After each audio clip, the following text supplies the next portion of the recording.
Aminado ang Pangulo na kulang, no? Kulang sa kanyang paningin, nakulangan siguro ang taong bayan sa naging performance ng gobyerno, kaya hindi nila nakuha yung pinaka-target na numero especially sa Senado.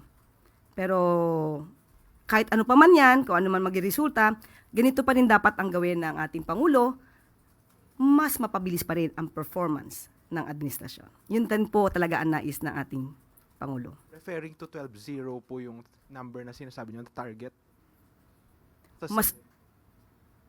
Mas maganda kung 11-0.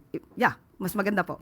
So hanggang kailan po kaya yung magiging action ng Pangulo, yung kailan po namin malalaman yung magiging resulta ng inyong review sa performance? Kailan malalaman sino po yung mare-retain at sino po yung aalisin na sa cabinet? Kung mapapansin niyo po sa bawat salita ng Pangulo, ang gusto niya ay mabilisan. So asahan niyo po ang mas mabilis na action dito. Hintayin na lamang po natin dahil ka-announce lamang po ito kahapon. Salamat po. Alvin Baltasar, Radyo Pilipinas.